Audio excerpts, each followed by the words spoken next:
1870 से पूर्व वह ऐसा नहीं था। विश्व इतिहास के मध्यकाल में जर्मनी अनेक छोटे छोटे राज्यों में बटा हुआ था। उस समय यह यूरोप में पवित्र रोमन साम्राज्य का एक अंग था। यद्यपि पवित्र रोमन साम्राज्य के संदर्भ में एक बार प्रसिद्ध दार्शनिक वोल्टेयर ने कहा था कि पवित्र रोमन साम्राज्य न तो पवित्र है, न रोमन है और न साम्राज्य।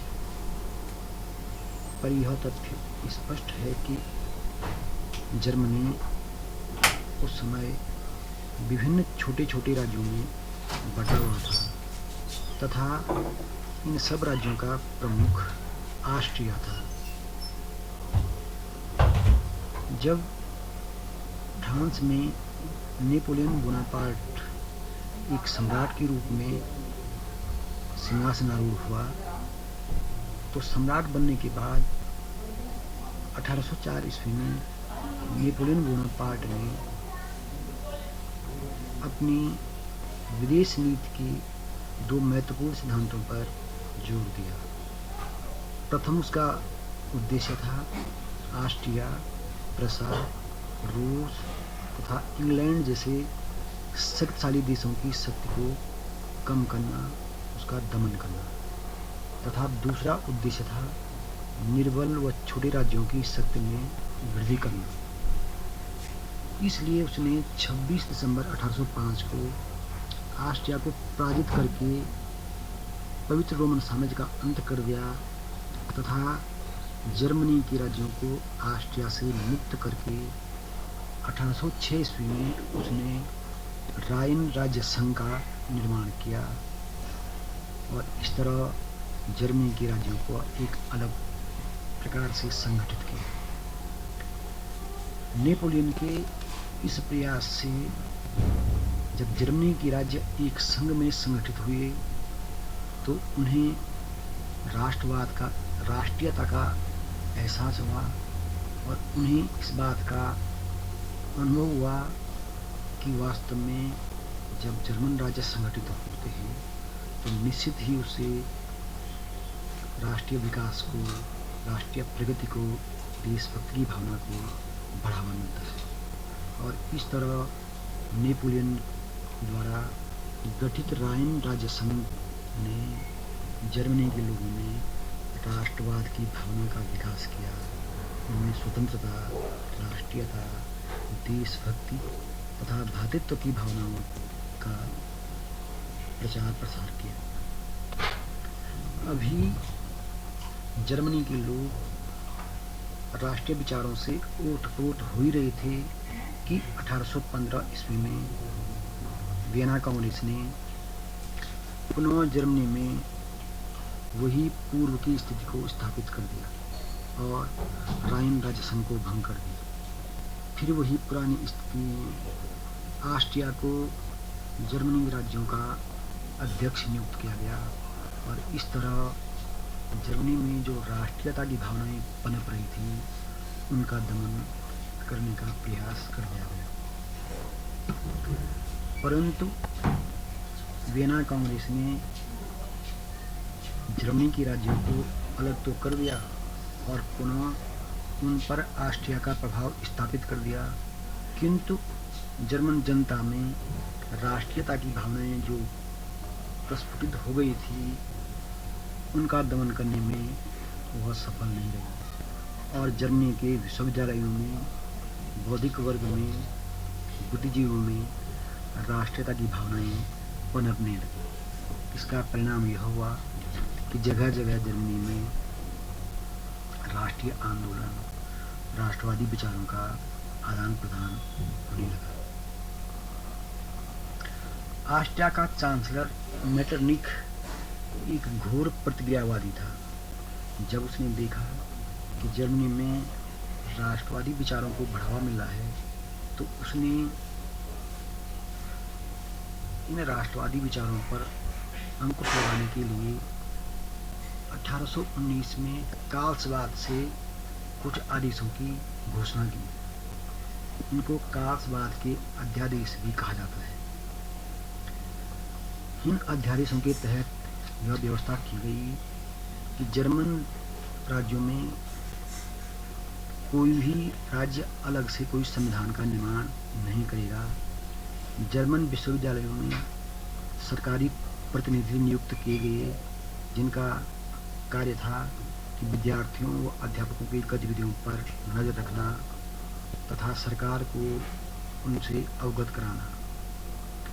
अध्यापकों व विद्यार्थियों की राजनीतिक गतिविधियों पर नियंत्रण कर दिया गया तथा यदि कोई राष्ट्रवादी विचारों का प्रचार प्रसार करता तो उनकी सेवा समाप्त कर दी जाती और उनका निष्कासन कर दिया जाता। प्रेस व समाचार पत्रों पर भी कठोर नियंत्रण स्थापित किया गया। इस तरह मेटरनिख ने जर्मनी में बढ़ते राष्ट्रवादी विचारों को रोकने का प्रयास किया। 1830 में जब फ्रांस में क्रांति हुई तो इसका प्रभाव अन्य देशों पर भी पड़ा, परंतु मेटरनिख के कठोर प्रयासों के कारण जर्मनी जो है 1830 क्रांति से ज़्यादा प्रभावित नहीं हो पाया। जो छुट-फुट आंदोलन हुए भी मेटरनिख ने उन्हें उनका दमन कर दिया और सख्ती से उन्हें रोक दिया। फिर 1848 में जब फ्रांस में क्रांति हुई, उस क्रांति का प्रभाव ऑस्ट्रिया पर भी पड़ा और ऑस्ट्रिया में मेटरनिख का पतन हो गया। जब मेटरनिख का पतन हुआ तो संपूर्ण यूरोप पर इस क्रांति का प्रभाव पड़ा। यूरोप के सभी देशों में लगभग जनता ने उदारवादी संविधान की मांग की, निरंकुश राजतंत्र का विरोध किया और इसका परिणाम यह हुआ कि जर्मनी के राज्यों में जर्मनी के देशभक्तों ने भी जर्मनी में एक उदार संविधान तथा जर्मनी की एक संयुक्त संसद का गठन किया, जिसे फ्रैंकफर्ट की संसद कहा जाता है। 1848 में जब इस संसद का अधिवेशन आहूत किया गया तो जर्मन राज्यों ने इस संसद में जर्मनी के एकीकरण का प्रस्ताव पारित किया और जर्मनी के सबसे बड़े राज्य प्रशा के सम्राट फ्रेडरिक विलियम चतुर्थ को संपूर्ण जर्मनी का सम्राट स्वीकार करने का प्रस्ताव पारित कर उनसे ताज ग्रहण करने का अनुरोध किया। उस समय मेटरनिख का पतन हो गया था और ऐसा लगने लगा था कि फ्रैंकफर्ट की इस संसद में जर्मनी का एकीकरण पूरा हो ही जाएगा, परंतु प्रशा के सम्राट फ्रेडरिक विलियम चतुर्थ की भीरू नीति के कारण और ऑस्ट्रिया के दबाव के कारण फ्रेडरिक विलियम चतुर्थ ने ऑस्ट्रिया के दबाव के आगे इस प्रस्ताव को ठुकरा दिया और इस तरह जो अल्मुत्ज में प्रशा के सम्राट फ्रेडरिक विलियम चतुर्थ की ऑस्ट्रिया के सम्राट से जो भेंट हुई थी, तो ऑस्ट्रिया के दबाव के कारण अल्मुत्ज में फ्रेडरिक विलियम चतुर्थ ने ऑस्ट्रिया के आगे समर्पण कर दिया और इस तरह जर्मनी का एकीकरण होते होते रुक गया। फिर 1861 में विलियम प्रथम प्रशा का सम्राट बना। जैसे मैंने पूर्व में बताया है कि जर्मनी उस समय अनेक छोटे छोटे राज्यों में विभक्त था। प्रशा इन सभी राज्यों में सबसे शक्तिशाली और सबसे बड़ा राज्य था। इसलिए प्रशा के नेतृत्व में ही जर्मनी की जनता भी चाहती थी कि जर्मनी का एकीकरण हो, परंतु तत्कालीन प्रशा के सम्राट फ्रेडरिक विलियम चतुर्थ की डरपोक नीति के कारण जर्मनी का एकीकरण संभव नहीं हो पाया। जब 1861 में विलियम प्रथम प्रशा की गद्दी पर बैठा तो विलियम प्रथम को यह आशा थी कि वह जर्मनी को एक सूत्र में बांधने में सफल होगा। विलियम प्रथम जर्मनी का एकीकरण प्रशा के नेतृत्व में करना चाहता था और इसके लिए वह जानता था कि प्रशा को सर्वप्रथम अपनी सेना को सुदृढ़ करना होगा। इसके लिए विलियम प्रथम ने सेना का बजट बढ़ाने का प्रयास किया, परंतु चेम्बर्स ऑफ डिप्यूटीज ने उसका विरोध किया और सेना की वृद्धि के लिए आवश्यक राशि को स्वीकार करने से इनकार कर दिया। इस तरह विलियम प्रथम अपने प्रयास में सफल नहीं हो पा रहा था। संयोग से विलियम प्रथम को बिस्मार्क के रूप में एक ऐसा चांसलर मिला जो कि विलियम प्रथम की तरह ही विचार रखता था तथा चाहता था कि प्रशा के नेतृत्व में ही जर्मनी का एकीकरण हो। बिस्मार्क जानता था कि सेना के बल पर ही जर्मनी का एकीकरण संभव है, इसलिए बिस्मार्क ने प्रशा को सैनिक दृष्टि से शक्तिशाली बनाने का प्रयास किया। बिस्मार्क एक निरंकुश राजतंत्र का समर्थक था जो शक्ति में विश्वास करता था तथा वो कहा करता था कि बड़े बड़े निर्णय सभा में भाषणों के से नहीं ली जाती, बल्कि रक्त प्रवाह और शस्त्र प्रयोग से ही बड़े निर्णय होते हैं। बिस्मार्क रक्त और लौह की नीति में विश्वास करता था और इसलिए वह चाहता था कि प्रशा की सेना को शक्तिशाली बनाकर सेना के बल पर वह संपूर्ण जर्मनी को एक सूत्र में बांध ले।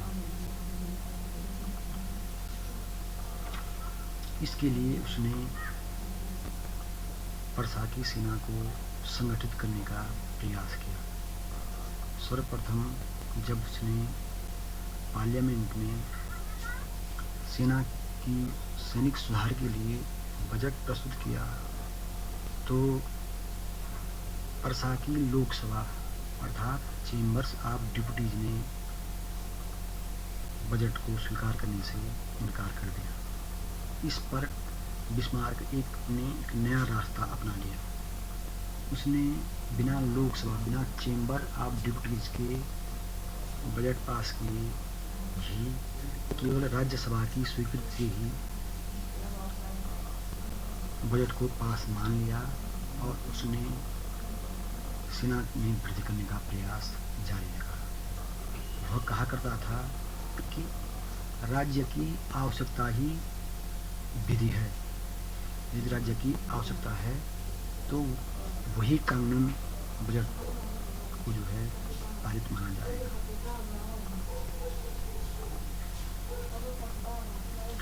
जर्मनी के एकीकरण के लिए बिस्मार्क के मस्तिष्क में एक सुदृढ़ योजना तथा कार्यक्रम तय था। उसने अपना उद्देश्य निर्धारित कर लिया था कि प्रशा के द्वारा ही जर्मनी का एकीकरण संभव है और प्रशा के हित में ही जर्मनी का हित है। इसके लिए उसने एक निश्चित योजना तैयार कर दी। सबसे पहले उसने अपनी सेना को संगठित किया और फिर अंतर्राष्ट्रीय स्थिति को ऐसा अपने अनुकूल किया कि जिससे जर्मनी का एकीकरण संभव हो सके। बिस्मार्क जानता था कि जर्मनी की राष्ट्रीयता के लिए सबसे बड़ा शत्रु ऑस्ट्रिया था, लेकिन उस समय परिस्थितियां बिस्मार्क के अनुकूल थी। ऑस्ट्रिया और रूस इससे पहले मित्र थे, परंतु क्रीमिया युद्ध के कारण रूस और ऑस्ट्रिया में मतभेद उत्पन्न हो गए। इसलिए बिस्मार्क ने रूस को जो है ऑस्ट्रिया से अलग करने और युद्ध की संभावना होने पर से तटस्थ रहने का प्रयास किया। इसके लिए बिस्मार्क 1862 में जब पोलैंड में विद्रोह हुआ तो उसने रूस का समर्थन करके रूस की सहानुभूति प्राप्त कर ली थी। बिस्मार्क जानता था कि जर्मन के राज्यों का जो अध्यक्ष पद ऑस्ट्रिया के पास है, ऑस्ट्रिया उसे आसानी से नहीं छोड़ेगा और इस तरह जर्मनी पर ऑस्ट्रिया का प्रभाव बना रहेगा।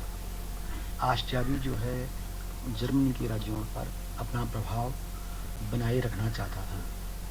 इसलिए ऑस्ट्रिया नहीं चाहता था कि कोई भी ऐसा कार्य हो जर्मनी में जिससे जर्मनी के राज्यों पर प्रशा का प्रभाव बढ़े और ऑस्ट्रिया का प्रभाव कम हो।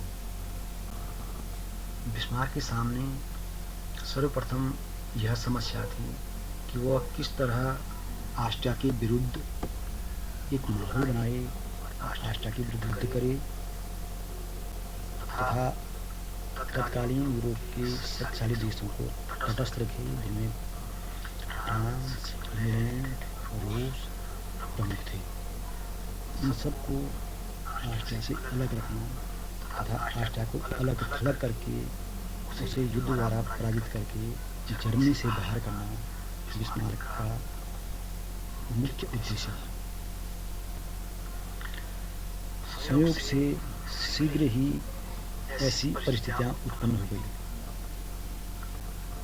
उस समय जर्मनी के दो जो महत्वपूर्ण राज्य थे, जो डचियां थी, स्लेस्विग और होल्स्टाइन, ये उस समय डेनमार्क के नियंत्रण में थे। परंतु स्लेस्विग और होल्स्टाइन पर डेनमार्क का केवल प्रशासनिक नियंत्रण है। डेनमार्क को उनका प्रशासन देखना था, परंतु डेनमार्क उनको अपने राज्य में सम्मिलित नहीं कर सकता था। परंतु 1863 में डेनमार्क के शासक फ्रेडरिक ने इन स्लेस्विग और होल्स्टाइन को डेनमार्क में मिला दिया। बाद में जब क्रिश्चियन नवम डेनमार्क का शासक बना तो उसने भी पूर्ववत स्लेस्विग और होल्स्टाइन को डेनमार्क में ही सम्मिलित करने की नीति को जारी रखा। परंतु इससे पूर्व जब स्लेस्विग और होल्स्टाइन के संदर्भ में लंदन की संधि हुई थी तो उस संधि के अनुसार यह व्यवस्था की गई थी कि डेनमार्क इन पे केवल प्रशासनिक नियंत्रण रखेगा, इन्हें अपने राज्य में सम्मिलित नहीं करेगा। जब क्रिश्चियन नवम ने इन्हें अपने राज्य में सम्मिलित किया तो बिस्मार्क ने इसका विरोध किया। बिस्मार्क ने स्पष्ट किया कि क्रिश्चियन नवम द्वारा स्लेस्विग और होल्स्टाइन को अपने राज्य में मिलाने के कारण लंदन का उल्लंघन हुआ है। इसलिए डेनमार्क को स्लेस्विग और होल्स्टाइन को अपने राज्य में नहीं मिलाना चाहिए।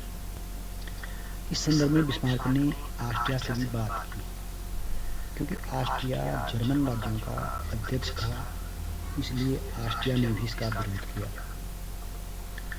ऑस्ट्रिया और प्रशा के सम्मिलित विरोध के कारण जब दोनों ने डेनमार्क से इन दोनों राज्यों को अलग करने का प्रयास किया तो डेनमार्क ने इस बात को नहीं माना। इसका परिणाम यह हुआ कि ऑस्ट्रिया के सहयोग से बिस्मार्क ने डेनमार्क पर आक्रमण कर दिया। डेनमार्क जब दोनों सम्मिलित सेनाओं ने डेनमार्क पे आक्रमण किया तो इसका परिणाम यह हुआ कि 1864 में डेनमार्क पराजित हो गया और स्लेस्विग, होल्स्टाइन और साथ ही लावेनबुर्ग की जो 3 डचियां थी ये ऑस्ट्रिया और प्रशा के अधिकार में आ गई। अब जब ये डचियां डेनमार्क से मुक्त हो गई तो इनके बंटवारे का प्रश्न खड़ा हुआ।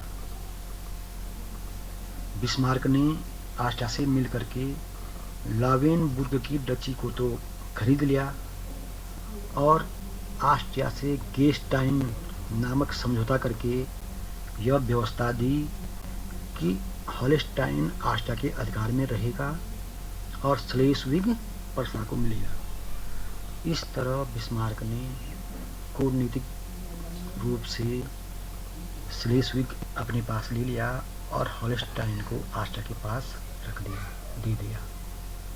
वास्तव में यह बिस्मार्क की बहुत बड़ी कूटनीति थी।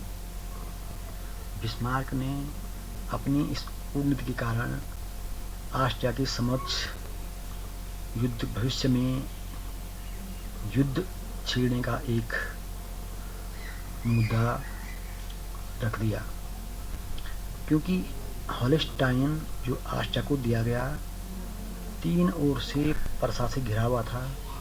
हॉलस्टाइन की जनता भी अधिकांश जर्मन थी, तो इसलिए हॉलस्टाइन के जरिए बिस्मार्क कभी भी ऑस्ट्रिया में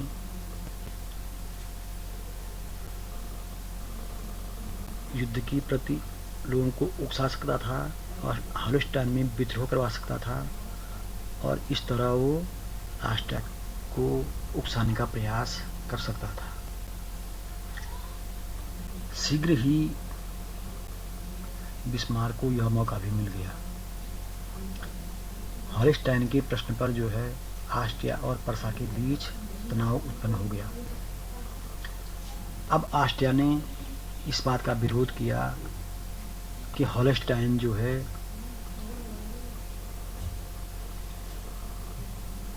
पर्सा जो है हॉलस्टाइन में हस्तक्षेप कर रहा है और जिस कारण दोनों देशों के संबंध खराब हो रहे हैं। गेस्टाइन समझौते में यह भी हुआ था, यह तथ्य भी सम्मिलित किया गया था कि दोनों डचियों पर संयुक्त रूप से ऑस्ट्रिया तथा पर्सा का प्रभुत्व बना रहेगा और यदि कोई समस्या खड़ी होती है तो दोनों डचियों के मामले को जर्मन परिसंघीय सभा के सामने प्रस्तुत नहीं किया जाएगा। जब पर्सा ने हॉलस्टाइन में हस्तक्षेप किया तो ऑस्ट्रिया ने इसका विरोध किया, परंतु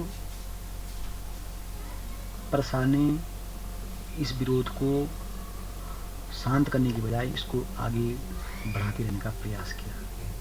इसका परिणाम यह हुआ कि ऑस्ट्रिया ने हॉलस्टाइन के प्रश्न को जर्मन परिसंघीय सभा के सामने उठा लिया। बिस्मार्क को मौका मिल गया और उसने यह कहना शुरू कर दिया कि ऑस्ट्रिया ने गेस्टाइन समझौते का उल्लंघन किया है और यह कहकर बिस्मार्क ने ऑस्ट्रिया के विरुद्ध युद्ध छेड़ दिया। इससे पूर्व यह जान लेना आवश्यक है कि ऑस्ट्रिया से युद्ध छेड़ने से पूर्व बिस्मार्क ने अपनी कूटनीतिक तैयारियां पूरी कर ली थी।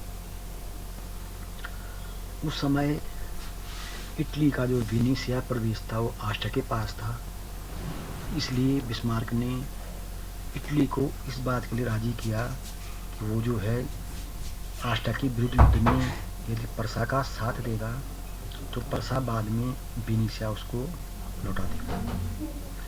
इंग्लैंड उस समय अंतर्राष्ट्रीय जगत में तटस्थता की नीति पर चल रहा था, इसलिए बिस्मार्क को इंग्लैंड से कोई खतरा नहीं था।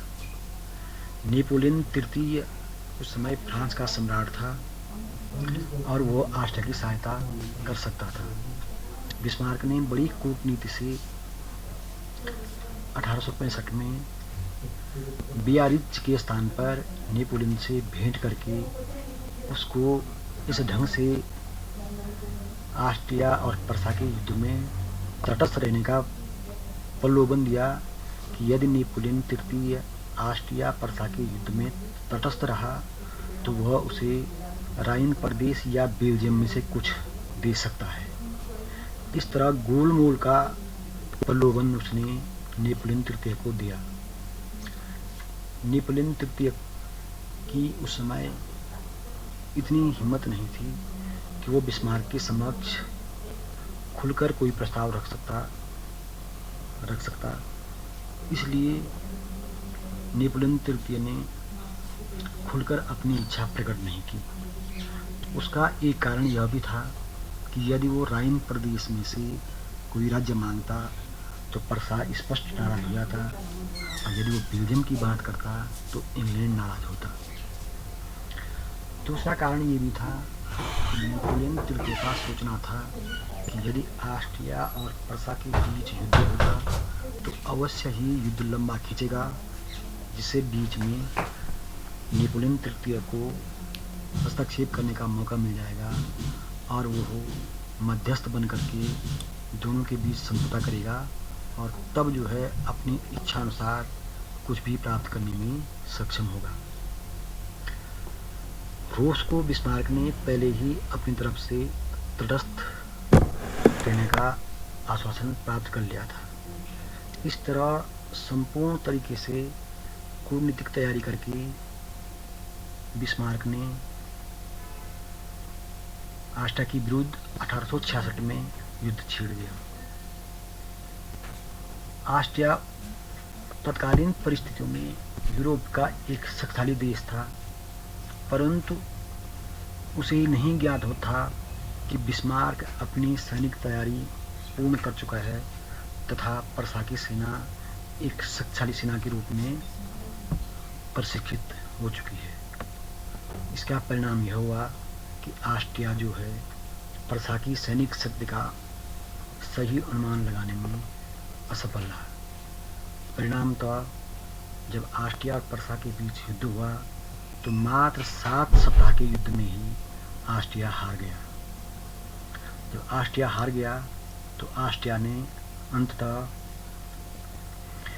बिस्मार्क से प्राग की संधि कर ली और इस तरह जो उत्तरी जर्मनी से ऑस्ट्रिया का प्रभाव समाप्त हो गया और संपूर्ण उत्तरी जर्मनी राज्यों का पर्सा के साथ एकीकरण संपन्न हो गया और बिस्मार्क ने उत्तरी जर्मन परिसंघ की स्थापना करके जर्मनी के एकीकरण का प्रथम चरण पूर्ण कर लिया।